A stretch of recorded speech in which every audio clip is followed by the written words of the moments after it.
बातचीत करेंगे प्रभु चावला से, न्यू इंडियन एक्सप्रेस के एडिटोरियल डायरेक्टर। बहुत लंबा पत्रकारिता का अनुभव और कई सरकारों को गिराने वाले प्रभु चावला जी इस वक्त हमारे साथ मौजूद हैं। आपका बहुत बहुत स्वागत है सर। मुझे लगता है कि ये जो दिन है ये काफी महत्वपूर्ण है, दो कारणों से। एक, महाराष्ट्र के अंदर जिस तरीके से बीएमसी के नतीजे आए हैं, लोकल बॉडीज के नतीजे आए हैं, वो काफी परिवर्तनकारी, काफी बदलावकारी दिखाई पड़ रहे हैं। ये साफ लग रहा है कि दरअसल महाराष्ट्र की राजनीति में अब शरद पवार जैसे लोगों का की जो तूती बोला करती थी वो खत्म होने वाली है और नए सितारे का उदय हुआ। उनका नाम है देवेंद्र फडणवीस। लेकिन देवेंद्र फडणवीस के उदय से क्या भारतीय जनता पार्टी के अंदर नरेंद्र मोदी के उत्तराधिकारी को लेकर कुछ नई तरीके की जोड़ तोड़ शुरू होगी, नई तरीके की खटपट शुरू होगी, नई तरीके की उठापटक शुरू होगी, नई तरीके की राजनीति होगी? और साथ ही साथ भारतीय जनता पार्टी को नया अध्यक्ष मिलने वाला है, नितिन नबीन। पिछले 2 साल से उसकी प्रतीक्षा थी, लेकिन अचानक एक अनजान सा नाम सामने आया है। लोग कह रहे थे कि दरअसल नए अध्यक्ष का चुनाव इसलिए नहीं हो पा रहा है क्योंकि बीजेपी और आरएसएस के बीच में किसी एक नाम पे कंसेंसस नहीं बन रहा है। अब कंसेंसस बन गया ऐसा लगता है। तो नितिन नवीन के अध्यक्ष बनने के क्या अर्थ लगते हैं? लेकिन सबसे पहले हम बातचीत करेंगे महाराष्ट्र को लेकर। प्रभु, जिस तरीके से बीएमसी के नतीजा, खासतौर बीएमसी के नतीजा है, उसका आप क्या देखते हैं? क्या आपको लगता है कि ठाकरे, बाला साहब ठाकरे की लेगेसी अब खत्म हो गई है, शरद पवार का युग खत्म हो गया है, महाराष्ट्र की राजनीति में एक नए युग की शुरुआत हो रही है? इसको इस तरह से नहीं देखूंगा, मैं किसी और एंगल से देखूंगा इसका। इसके अंदर यही नहीं कह सकते कि ठाकरे साहब की जो लेगेसी है वो खत्म हो गई, क्योंकि बॉम्बे में काफी टफ फाइट किया उन्होंने, कि बीजेपी को लगभग मेजोरिटी मिली है। ये नहीं कि वैसी मेजोरिटी मिली हो। हालांकि काफी पहली बार सत्ता में आ रहे हैं बॉम्बे के अंदर, मुंबई के अंदर। अब भगवा ध्वज फहराना कॉर्पोरेशन में पहली बार हो रहा है। ये अपने आप में बहुत बड़ी खबर है। दिल्ली में पहले ही कब्जा कर लिया उन्होंने, अब दूसरी बड़ी एक कैपिटल है, फाइनेंशियल कैपिटल, उस पर कब्जा कर लिया है। पर उसके बड़े 2-3 पहलू निकल के आते हैं। एक तो है जी। कि बटेंगे तो कटेंगे, यानी कि शरद पवार ब्रदर्स जो हैं वो कट गए थे पहले, पर जुड़ने की कोशिश की, बहुत देर से की, तो कट गए। इसका मतलब जी जो नारा लगता था बाकी चीज जो तीसरे में दिया था वो पवार फैमिली के ऊपर लागू होता है, क्योंकि लगभग उनका सफाया सारे महाराष्ट्र में हो गया। हालांकि एक म्युनिसिपल कैपिटल उन्होंने 2-3 पे कब्जा जरूर किया है, परंतु टोटल परफॉर्मेंस देखें एमएलए के मुकाबले में, जो एमएलए जीते थे उन्होंने काफी अच्छे जीते थे, उसके मुकाबले में ये काफी कम सीटें जीते हैं। तो परिवार के अंदर जो बंटवारा हुआ है उसका वहां पर दिखाई दे रहा है कि उसका असर हुआ है। तो मैं ये नहीं कहूंगा कि समाप्त हो गए। अगर दोबारा से बन जाते हैं तो वो एक थर्ड पावर बन करके आएंगी। अब हार गए हैं, इसके परिणाम ये भी हो सकते हैं कि वो सरकार से बाहर हो जाए। उसके परिणाम क्या होंगे वो देखने वाले होंगे, कि उसके बाद सरकार कितनी स्टेबल है, मेजोरिटी मेरे को लगता है कि नहीं है। उसको जोड़ने के बाद पता लगेगा कि तोड़फोड़ तो होगी उसके बाद। तो इसके परिणाम बड़े दूरगामी होंगे कि अगर परिवार इकट्ठा हो जाता है। और अजीत पवार कई बार कह चुके हैं हम हैं कि नहीं हैं, ये नहीं। अब उनके केसेस सारे विड्रॉ हो गए, लीगली विड्रॉ हो गए, कोर्ट से विड्रॉ हो गए, दोबारा तो उनके केसेस को ला नहीं सकते आप। हालांकि एक असर जरूर है कि उनका भतीजा जो है इन्वॉल्व था जिसके लैंड डील के अंदर, उसका असर बॉम्बे में हुआ और वहां पर सफाया हो गया उनका। तो करप्शन के चार्जेस दोबारा रिवाइव हो सकते हैं। तो ये है कि कट गए तो बट गए तो कट गए। दूसरा ये है कि कट गए वो दोनों तो एकदम बिल्कुल। अब दूसरा जो मैसेज आता है इसके अंदर बड़ा क्लियर दिखाई देता है मेरे को, वो ये है कि जुट गए तो लुट गए। यानी कि क्या हुआ कि एक तरफ जो है, जिसको कह सकते हैं आप, परिवार दोनों ठाकरे जो हैं वो भी इकट्ठे हुए, आखिर जाकर के वो भी लुट गए। इकट्ठा होने के बाद भी लुट गए। जब जुट गए तो लुट गए। बॉम्बे में प्रदर्शन अच्छा है, बाकी जगह कोई अच्छा प्रदर्शन नहीं है उनका। हालांकि शिवसेना बॉम्बे से शुरू हुई थी, बाकी सारे प्रदेश में पहले बीजेपी के साथ मिलकर के सत्ता में आती थी, कभी मेजोरिटी उनकी कहीं भी नहीं आई। बॉम्बे में भी वो मिलकर के सरकार बना, मेयर बनता था उनका। तो इस हिसाब से वो जुटने के बाद भी लुट गए। तो उनको भी असर आ गया कि शिवसेना जो असली मालिक है वो शिंदे साहब है। उन्होंने जिताया है, पर शिंदे साहब को भी उतने भी सीटें नहीं मिली जिनको अपेक्षा। उन्होंने हालांकि थाने में कब्जा कर लिया, कई जगह और भी कर लिया, उनका वहीं पर वर्चस्व है। तो ये भी लगता है कि सबसे ज्यादा सक्सेसफुल जो हुई है बीजेपी हुई है। तीनों पार्टी का नुकसान हुआ है एकदम। शिंदे साहब भी लुट गए हैं। शिंदे साहब को अकल आएगी कि अब बीजेपी इतनी बढ़ती चली जा रही है कि शिंदे साहब अगले उनके टारगेट होंगे, अगर वो रहते हैं उनके साथ मिलकर के। बीजेपी की यही पॉलिटिक्स रही है कि छोटे मछली को बड़ी मछली खा जाती है। तो छोटी मछली लगभग खत्म होने की बात है। उसका नेट रिजल्ट तो आपने कहा, देवेंद्र फडणवीस जीत करके आए हैं, मेजोरिटी मिली बीजेपी को महाराष्ट्र सेक्शन के अंदर। तीसरी बार वो जीते, लगातार जीते आ रहे हैं। एमपी की काफी उनके हार हुई लोकसभा में, परंतु उसके बाद सबर करके आ गए। अब वो उत्तराधिकारी मोदी के बनेंगे या नहीं बनेंगे तो भविष्य बताएगा। अभी तक क्योंकि सब 50 साल से कम उम्र के लोग हैं, तो जब डिस्कशन में आगे बढ़ाएंगे, फडणवीस के ऊपर अलग से चर्चा कर सकते हैं। तो इस महाराष्ट्र इलेक्शन से बड़ा क्लियर है कि रीजनल पार्टी का अस्तित्व बाकी देश में भी खतरे में है और यहाँ तो है ही। अगर वो रीजनल पार्टियां बट रही हैं तो बिल्कुल खतरे में है। अब सारे देश के अंदर डबल इंजन की बजाय ट्रिपल इंजन का नारा लगने वाला है कि हमारे कॉर्पोरेशन भी चाहिए। तो पूरा बिल्कुल एक तरह से राज होगा जिसमें कोई और पार्टी किसी भी पार्लियामेंट से पंचायत तक केवल भगवा होगा। प्रभु ने बड़ी दिलचस्प बात की, उन्होंने कहा कि बटेंगे तो कटेंगे। शरद पवार के ऊपर बोला, फिर जुड़ेंगे तो भी लुटेंगे, ये ठाकरे के ऊपर उन्होंने बोला है। तो दिलचस्प बात है दोनों चीज। और उन्होंने ये भी कहा कि अब शिंदे उनके निशाने पर हो सकते हैं। लेकिन मुझे लगता है कि जिसे कहते हैं मैन ऑफ द मैच, तो देवेंद्र फडणवीस ही दिखाई पड़ते हैं। वो महाराष्ट्र के दूसरी बार मुख्यमंत्री बने हैं, यशवंत राव चौहान और वसंत राव नाईक के बाद वो तीसरे ऐसे चीफ मिनिस्टर जिन्होंने अपना 5 साल का टर्म पूरा किया, और लगता है कि दूसरा टर्म भी पूरा कर लेंगे। तो एक तरीके से वो वसंत राव नाईक के बाद लॉन्गेस्ट सर्विंग चीफ मिनिस्टर भी हो जाएंगे। और वो महाराष्ट्र से आते हैं, फाइनेंशियल कैपिटल से आते हैं, यंग है, सुआब भी है। तो उनके अंदर भविष्य के बड़े नेता बनने के गुण आप देखते हैं, उनका भविष्य कैसा देखते हैं आप? बिल्कुल, महाराष्ट्र बहुत बड़ा प्रदेश है, उसके अंदर जो कुछ उन्होंने करके दिखाया है, 45 या 40 साल की उम्र में मुख्यमंत्री बनाए गए थे वो। अब उन्होंने करके दिखाया है, वहाँ पर सरकार बीजेपी को खड़ा किया है। हालाँकि उनका नाम चल रहा था कि शायद वो अध्यक्ष भी बनते हैं राष्ट्रीय जनता पार्टी, भारतीय जनता पार्टी के, वो नहीं बने। कि महाराष्ट्र बड़ा इंपॉर्टेंट स्टेट है, 48 एमपी वहाँ से चुन करके आते हैं। और वहाँ पर फडणवीस साहब, क्योंकि आप जैसे कहा सॉफ्ट हैं, वर्कर से मिलनसार हैं, कभी गुस्सा नहीं खाते, एरोगेंस उसके अंदर दिखाई नहीं देती और काम में लगे रहते हैं हर वक़्त। वो नागपुर से आते हैं, बॉम्बे में रहते नहीं, वो नागपुर के हैं, ब्राह्मण हैं। नागपुर में स्वयंसेवक रहे, काफ़ी उनकी फ़ोटो अवेलेबल है, आरएसएस के कट्टर आदमी हैं वो, आरएसएस के परिवार है वो पूरा का पूरा। तो उनकी लेगेसी पूरी आरएसएस के साथ जुड़ी हुई है और उनके खिलाफ कोई भी आज तक पर्सनल आक्षेप करप्शन का नहीं लगा है। सरकार के अंदर कुछ भी होता रहे, तो जो क्लीन इमेज किसी एक लीडर की होनी चाहिए, वो उनकी है। और उनकी एक्सेप्टेबिलिटी ज़्यादा, सारे वहाँ भी बड़े-बड़े नेता हैं जो बाहर कर दिए गए, तो एक तरह से एक्सेप्टेबिलिटी बना लेना पार्टी के अंदर और कोई उनके खिलाफ कोई डिसीजन कहीं खड़ा नहीं होगा। हो सकता है पुराने सीनियर लोग हों, परंतु उनको सब लोगों ने एक्सेप्ट कर लिया है, एक नेता मान लिया है। ये एक नेतृत्व की निशानी होती है कि सबको साथ लेना। अगर एक्सेप्टेबल नहीं है, तो अपने आप को एक्सेप्टेबल कराना by your work, not by your power. तो फडणवीस के अंदर ये खूबी है कि उन्होंने चीफ मिनिस्टर की गद्दी पर बैठ करके अपने आप को एक्सेप्टेबल बनाया बाकी कार्यक्रम। बाकी बीजेपी के चीफ मिनिस्टर नहीं कर पाए, कई उनमें से कुर्सी पर बैठे हैं, उनकी तस्वीरें छपती हैं, बहुत सोशल मीडिया पे प्रचार होता है, परंतु एमएलए कई उनमें से नहीं। अगर इलेक्शन वहां वोटिंग जाए, सीक्रेट वोटिंग, एमएलए कई प्रदेशों के अंदर बीजेपी के चीफ मिनिस्टर उनके एमएलए हरा देंगे, परंतु फडणवीस के अंदर वो नहीं है। जितने भी 12 बीजेपी के चीफ मिनिस्टर हैं, उसमें 7-8 तो मैं कह सकता हूँ जिनके साथ वहाँ के एमएलए नहीं हैं और बनने के बाद वो अपने आप को सुधार नहीं पाए हैं अभी तक। तो आपको लगता है कि ये फडणवीस में वो गुण हैं जो मोदी के उत्तराधिकारी हो सकते हैं, या कम से कम उन 2-3 लोगों में आ गए हैं?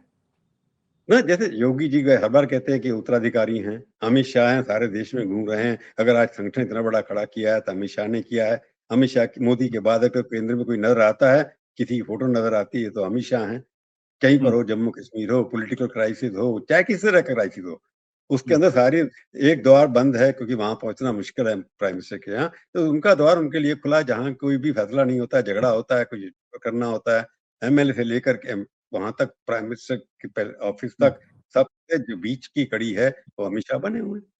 मतलब जितना उन्होंने दौरा देश के अंदर किया, मैं रिसर्च कर रहा था पिछले 5 साल के अंदर, पिछले 5 साल जब से ये आए हैं, ये तो आए हैं वहां पर 2013 में दिल्ली के अंदर, जब वे वर्किंग प्रेसिडेंट बने थे, सेक्रेटरी बने थे, पहले यूपी के इंचार्ज थे, तब जिताया था। तब से आज तक लगभग लगभग मैं कहूंगा इन्होंने 5000 विजिट्स दिल्ली के बाहर की हैं। 5000 लोग घर में रहते ही नहीं, कब रहते हैं, कब काम करते हैं, ये पर दूसरी बात है, पर फाइलें भी नहीं रुकी उनके यहाँ, कोई भी अपॉइंटमेंट नहीं रुका हुआ। तो इसलिए most active after Narendra Modi भी बहुत ट्रेवल करते हैं, पर तो अमित शाह तो सड़क और जहाज में ही रहते हैं। ज्यादातर रात को काम करते हैं 2-2 घंटे। तो वो तो है ही उत्तराधिकारी लोग कहते हैं। उसके बाद योगी जी के बारे में कहा जाता है कि उनका भगवा सोचना है, भगवा पहनना है, भगवा सब कुछ करना है। वो भी कैंडिडेट सबसे बड़े प्रदेश से आते हैं। तो इसी दृष्टि से कह सकते हैं हाँ, फडणवीस क्योंकि आरएसएस के साथ है और आरएसएस के द्वारा बनाए जा रहे हैं, यंग हैं। अगर आप देखिए कि नया अध्यक्ष आने वाला जो है 45 साल का है, तो नेक्स्ट प्राइम मिनिस्टर 50-55 का हो सकता है। अमित शाह ऊपर जाएंगे तब तो 65-66 के हो जाएंगे वो। तो आप मतलब उस रेस में शामिल हो गए, आप कह सकते हैं। हाँ, बिल्कुल बिल्कुल शामिल। क्या रेस में क्या मतलब, उनका नाम इतना बुरा नहीं है कि सबको साथ लेके ना कर चले। Is very much prime minister candidate. चल सके। प्रभु एक सवाल और इस पे, चूंकि आपकी दृष्टि बहुत जरूरी होगी जानने के लिए, क्योंकि हमारे बहुत सारे दर्शक सोच रहे होंगे कि 3 नाम तो आज की तारीख में साफ है, अमित शाह जी हैं, साथ ही साथ योगी आदित्यनाथ जी हैं, और अब देवेंद्र फडणवीस आ गए। इस कि ये या के अलावा कोई और आपकी नजर में है? नहीं, उसमें ये अगर देखेंगे आप सीनियरिटी के हिसाब से चलेंगे तो उसमें ये लगता है कि अगर कहीं लगे कि सीनियर को सुनना चाहिए। अब 70 साल के राजनाथ सिंह भी जाएंगे जो जब से पुराने हैं, सबसे सीनियर हैं, सब आरएसएस के एक्सेप्टेबल हैं। उनका नाम अगर लगता है कि सीनियरिटी से चलना है हमने और स्वस्थ भी हैं, चार्जेस भी कुछ नहीं है, अगर किसी सीनियर नेता को बनाना है तो राजनाथ जी कैंडिडेट हो सकते हैं। और एक्सेप्टेबिलिटी गडकरी परफॉर्मेंस के बेस पे चलते हैं तो गडकरी भी परफॉर्मेंस के बेस पे आते हैं और सारे विश्व के अंदर मशहूर हैं वो तो इसलिए बाकी नाम इतने उनके साथ सपोर्ट कितनी होगी, जिसके साथ मोदी की सपोर्ट होगी वही बन सकते हैं। सवाल ये है कि इसके साथ है मोदी की सपोर्ट, अगर वो डिसाइड करते हैं कि उनको किसी को अपना उत्तराधिकारी घोषित करना है या बनाना है तो मोदी के अलावा कोई और करें, जिसके पीछे मोदी होंगे वही बने। वही बनेगा। तो क्या बीजेपी की जो पॉलिटिक्स अब जहां पे आके पहुंच गई है, क्या आपको लगता है कि वो अब जो मोदी के जमाने में या जो की थी थोड़ी उससे कट्टरपन दिखाई पड़ता था, जिसमें हिंदू मुसलमान को पोलराइजेशन दिखाई पड़ता था, क्या आपको लगता है कि नेक्स्ट फेज जो होगा उसमें इन सब चीजों पर थोड़ी कमी दिखाई पड़ेगी या आप तेजी देखेंगे इसमें? नहीं, मेरे को लगता है पोलराइजेशन तो एक इनका टेम्पलेट का पार्ट है। आप देखते हैं, जब भी देखते हैं मोदी को पिछले एक हफ्ते के अंदर आपने कितने स्वरूप में देखा होगा, कितने वेश में देखा होगा। गुरुद्वारे में गए, चर्च में गए, मंदिरों में गए, एक मंदिर में डमरू बजाया, दूसरे में गए। जो कट्टरपंथी है कि मैं हिंदू हूँ, गर्व से कहता हूँ मैं हिंदू हूँ, मेरे को शर्म नहीं है, मेरी आस्था है इसके अंदर, हर मंदिर में मेरी आस्था है, जो भी हिंदुत्व का प्रतीक है उसके अंदर मेरी आस्था है। तो आप चाहे मूर्ति मान लें, चाहे कुछ और को मान लें, उसके अंदर उनकी आस्था है। और मोदी और योगी तो उससे भी बढ़कर के आगे, तो गऊ को भी साथ मान लेकर चलते हैं हर बार। और आपने देखा होगा बछड़े को, गाय के बछड़ों को मोदी जी भी चारा खिला रहे थे। तो ये सिंबलिज्म जो है हिंदू का, ये सिंबलिज्म नहीं है, ये कन्विक्शन है उन लोगों की कि जितना इसको आप फैलाएंगे कि हिंदू जो है माइंड बड़ा कंजर्वेटिव माइंड है। हम और आप पढ़ लिख के गए इसलिए थोड़ा लिबरल किस्म का एटीट्यूड है, परंतु अनपढ़ जो लोग हैं हमारे या ज्यादा पढ़े लिखे नहीं है या महिलाएं हैं, उनका भगवान के प्रति आस्था अपने परिवार से ज्यादा होती है। तो इसलिए उनको लगता है कि ये व्यक्ति है जिसने हिंदू धर्म को बढ़ाया। हमारे जो छुपे हुए हैं हर चीज, अब मंदिरों में देखिए इतनी भीड़ बढ़ती चली जा रही है, गुरुद्वारों में भीड़ बढ़ती चली जा रही है, लाइन लगती है वहां पर। अब जाइए तिरुपति मंदिर के अंदर, मैं आज से 20 साल पहले जाता था, और आप जाइए 5 गुना ज्यादा भीड़ है, और यंग और ग्रुप औरतें सबसे ज्यादा होती हैं। तो धर्म के प्रति प्रेम इस देश के अंदर बढ़ता चला जाता है, और उसका एग्जीबिशनिज्म दिखा के बड़े बड़े जागृत होते हैं, बड़े बड़े मंदिरों में पूजा कराते हैं। तो धर्म से मैं कमिटेड हूँ। हर पॉलिटिकल लीडर, राहुल गांधी भी जाकर के मंदिर में जाकर के वीडियो बनाता है, रील बनाता है, ममता बनर्जी भी वहां पर मंदिर खड़े करती है। तो इसलिए ये तो हर पॉलिटिकल पार्टी एक तरफ चलनी शुरू हो गई। ये देश के लिए अच्छा है, बुरा मैं नहीं कह सकता, परंतु पहली बार हुआ है कि मोदी जी जब से आए हैं, जो व्यक्ति कभी या जो पार्टियां पहले धर्म के प्रति बिल्कुल न्यूट्रल थी, वो खुल करके धर्म के बीच में आ रही। केरला में जा रहे हैं लोग, जहां पर वेस्ट बंगाल में मैंने बता दिया 5 मंदिर बनवा रही है वो। तो इसलिए मैं कह रहा हूँ कि हालांकि बहुत मुसलमान भाई भी हमारे हिंदू प्रति के लिबरल दिखा रहे हैं एटीट्यूड अपना। तो एक बात जो इनकी ये बात थी कि भारत के अंदर Hindutva has to be acceptable. पहले जैसे था कि सेक्युलरिज्म वर्ड यूज किया जाता था, आप और हम अब सेक्युलर वर्ड यूज नहीं करते। सेक्युलर वर्ड को बदनाम कर दिया इतना। अब ये होगा कि अगले कुछ सालों के अंदर मोदी जी इतना प्रचार एग्रेसिवली कर रहे हैं, हर रोज कोई ऐसा रोज नहीं है जहां मोदी जी, शाह या चीफ मिनिस्टर किसी ना किसी बंदर की फोटो सोशल मीडिया पर नहीं डालते, किसी मूर्ति की। तो मेरे को लगता है ये भारत को हिंदुत्वमय करना आइडियोलॉजिकली, इसे उनको लगता है ये आइडियोलॉजी है कि मान के चलो ये भारत जो है हिंदूवादी देश है। मैं नहीं कहूंगा हिंदू सारे होंगे, मैं हिंदुओं की परंपरा को रेस्पेक्ट करो, जियो आराम से। तो उसके लिए आगे पोलराइजेशन होगा, जैसे जैसे इनके पॉलिटिकल फुटप्रिंट बढ़ते चले जाएंगे। नॉर्थ ईस्ट में सारा कब्जा कर लिया इन्होंने, सिर्फ वेस्ट बंगाल रह गया बीच में। और उसके बाद क्या होने वाला है, केरला थोड़ा सा रह गया। केरला में देखा किस तरह से अमित शाह जी ने वहां पर मुंडू पहना, मंदिर के अंदर गए, तो वहां की कल्चर के साथ जोड़ने की कोशिश। तो जो आप कह रहे हैं कि ये भूल जाए कि कम होगा, नो। अब जिस तरह के नेता आगे आ रहे हैं वो मुंह में राम लेके चलेंगे और दिखाएंगे। और पोलराइजेशन करना उनको लगता है, जब तक पोलराइजेशन नहीं हो, जो उसने कहा ना योगी जी ने 80% के लिए करें या 20% के लिए करें, तो 80% लोगों को जोड़ना, जाति से हटाना, जाति बेस्ड पॉलिटिकल पार्टी को खत्म करना, उसको हिंदू के नाम पर जोड़ना, ये आगे और तेजी से होगा। प्रभु, बंगाल में इसका क्या असर आप देखेंगे इन चुनावों का? ये आपको लगता है टेस्ट केस होने वाला है? टेस्ट के वर्सेस ऑन हिंदुइज्म कहेंगे तो वहां पर नहीं होगा इतना ऐसा, पर बढ़ेगा प्रभाव इसका। कि जिस तरह बातें चल रही हैं, वहां पर मंदिर की बात हो रही है, वहां पर अब तो लॉ एंड ऑर्डर की प्रॉब्लम शुरू हो गई। वहां एसआईआर पे झगड़ा शुरू हो गया। वहां तो ममता वर्सेस मोदी झगड़ा हो जाए, अमित शाह जी वहां, मैंने पहले भी कहा था वही होने वाला है। वहां पर कोई तीसरी पार्टी इतनी खड़ी नहीं हो रही है, और बीजेपी का संगठन अभी उतना बड़ा नहीं है कि बड़ा चैलेंज हो सके। मैंने पहले भी कहा था, उनके एमपी भी घट गए, एमएलए भी घट गए, उनका प्रभाव करे, परंतु आगे बढ़ रहे हैं, डट के रखे हुए हैं, परंतु बड़ा नेता उनके पास अभी नहीं आया। इस बार डिफेक्शन भी नहीं हुई। तो इसका वजह है कि वहां पर असर ये नहीं कह सकता हिंदुत्व का होगा, परंतु अब नबी साहब आ गए। नबी साहब वहां पर कोई ज्यादा असर नहीं डाल सकते हैं। अब आ गए हैं, ठीक है। वहां पर अपने नड्डा साहब जो हैं, वो तो बड़े जोर से बोलते थे, बड़े अच्छे जुझारू बोलने वाले थे, संगठन के व्यक्ति थे। उसके मुकाबले जो नए अध्यक्ष उतने एग्रेसिव नहीं है, शरीफ आदमी है बेचारे, बोल भी नहीं पाएंगे उतनी तेजी के अंदर। तो अध्यक्ष का रोल तो इलेक्शन के अंदर कैंपेनिंग में ऑलमोस्ट जीरो हो गया। पॉलिटिकल पार्टी पहले हो गया, हालांकि पहले भी अध्यक्ष रहे जो एक्टिव नहीं थे, बैठते थे, काम करते थे। नबी आने के बाद अब देखें कि कहाँ पर राजनाथ सिंह, कहाँ पर नितिन गडकरी, कहाँ पर अडवाणी, कहाँ पर वाजपेयी, कहाँ पर मुरली मनोहर जोशी, वो जाकर के पब्लिक में कार्यकर्ताओं के साथ। नबी को तो अपने बिहार के पूरे कार्यकर्ता ही जानते होंगे। तो सारे देश के अंदर कम्युनिकेट करना संगठन के साथ, उनको टाइम लगेगा, 4 साल उनके पास है, शायद निखर के आ जाए आगे।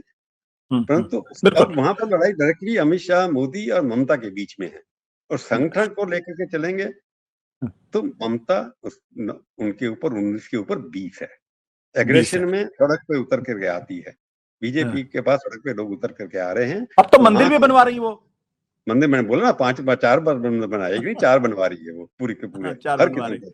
उड़िया के लिए बनवा रही है, राम मंदिर बनवा रही है, तब शीतला माता के बना, सब हर मंदिर बना रही है। तो इसलिए जिस तरह का भी मंदिर हो सकता है, बन सकता है। कम्युनिटी को दिमाग में रखा गया। मैंने कहा ना कि उसको भी समझ में आ गया, जब तक आप धर्म की बात नहीं करेंगे तब तक आपको वोट नहीं मिलेगा। अब ओवैसी में महाराष्ट्र में जीते हैं, अपने धर्म के नाम भी जीते ना। हालांकि वो नेशनल की बात भी करते हैं, फिर मुसलमान की बात करते हैं, बैरिस्टर हैं इसलिए दोनों तरह से आर्गू करना आता है उनको। तो वो ममता जो आपने सवाल उठाया है कि ममता को चैलेंज है, वो अकेली लीडर लड़ रही है, परंतु वहां पर क्योंकि कांग्रेस और सीपीएम जो हैं, अगर थोड़े निकल करके बाहर आते हैं तो कांग्रेस को ट्रेडिशनल अपर कास्ट वोट मिलता है, तो उससे फायदा ममता का होगा। और कांग्रेस अलग से लड़ेगी तो फायदा ममता को होने वाला है, बीजेपी को नहीं होने वाला है। और टीएमसी को तोड़ने की बात की थी जो पहले। प्रभु आखिरी सवाल जी। प्रभु आपसे आखिरी सवाल, 2 साल के बाद बीजेपी को नया अध्यक्ष मिल रहा है, और बार बार बीच में कहा जा रहा था कि दरअसल देखिए वो तो आरएसएस और बीजेपी के बीच पट नहीं रही है, इसलिए और आपने कहा था भागवत है तो मुमकिन है। आपने ये भी कहा था, लोग कहते थे मोदी है तो मुमकिन है, लेकिन प्रभु जी कहते थे भागवत है तो मुमकिन है। तो क्या माना जाए, ये जो नए अध्यक्ष हैं, क्या ये आरएसएस से कोऑर्डिनेट करके चलेंगे या फिर अमित शाह जी की बात सीधी आंख बंद करके मानेंगे? देखो, सवाल ये है कि कोई बीजेपी का अध्यक्ष आरएसएस को डिफाई करके नहीं चल सकता, क्योंकि आरएसएस कन्फ्रंटेशनिस्ट नहीं है। उन्होंने अपने कहा ना कि उनका कहना क्या है कि हमारे कार्यकर्ता सब जगह काम करते हैं, बीजेपी में भी हमने भेज रखे हैं, संघ से ट्रेंड होकर के आए हैं, पर अब नबी की वो इमेज नहीं है, वो आरएसएस में रहे नहीं है। परंतु आरएसएस का कोऑर्डिनेट करना एक कंपल्शन है, वो करेंगे, पर बहुत जूनियर हैं, कितना कर पाएंगे, क्योंकि आरएसएस की प्रणाली उनको पता नहीं है ज्यादा, आरएसएस की वर्कशैली भी नहीं पता है, बिहार में कितना उनका आरएसएस का उठना बैठना होता है मेरे को नॉलेज नहीं है। परंतु मैंने जो पहले कहा उसी शब्द पे, मोहन भागवत है तो मुमकिन है, मोदी है तो मुमकिन है। मोदी मुमकिन है क्योंकि उन्होंने कहा कि मेरे को यंग नेता चाहिए, 45 साल का चाहिए। आपने 30, 31, 32 नाम इकट्ठे किए, उनमें से 3 शॉर्ट लिस्ट किए, 3 शॉर्ट लिस्ट में इनको मोदी ने चुन कर लिया। हालांकि पहले था कि और लोग बड़े होंगे, पर उन्होंने कहा जी मेरे को यंग चाहिए, तो यंग में उन्होंने अपने हिसाब से चुना उनको, वो सिर्फ उन्हीं की बात सुनेंगे, परंतु सबसे सलाह लेके चलेंगे, अल्टीमेटली वो वही करेंगे जो अमित शाह और मोदी जी करने वाले हैं, परंतु आरएसएस से मिल चले। और मैं कह रहा हूँ मोहन भागवत मुमकिन है इसलिए क्योंकि वो कन्फ्रंटेशन में विश्वास नहीं करते। मेरी नॉलेज के हिसाब है, उनसे पूछा गया होगा या नहीं पूछा होगा, उन्होंने कहा जिसको आपको अवॉइड करा है करिए, किसी नाम पे उन्होंने कोई सहमति नहीं दी है, ये मेरी नॉलेज में है। इसलिए संघ के कितने लोग काम करते हैं वहां, कम से कम 200 प्रचारक फुल टाइम बीजेपी में इस वक्त काम कर रहे हैं। वेस्ट बंगाल में 50 से लोग ज्यादा काम कर रहे हैं। अब जो नया कॉन्स्टिट्यूशन होगा, अभी देखना होगा पार्लियामेंट्री बोर्ड जो बनता है, नया संगठन मंत्री कौन आता है संतोष जी के बाद, और संगठन मंत्री प्रदेश में किस तरह के लोग आते हैं, वो देखने पड़ेगा, उसके बाद ही पता लगेगा कि क्या इनका समन्वय होगा। परंतु बिना आरएसएस के बीजेपी ज्यादा आगे बढ़ने में थोड़ा इतनी सक्षम नहीं है। चाहे नड्डा जी कहते हैं कि हम सेल्फ रिलायंट हैं, परंतु उतने नहीं है। थैंक यू प्रभु, बहुत बहुत शुक्रिया हमसे बातचीत करने के लिए। Thank you so much.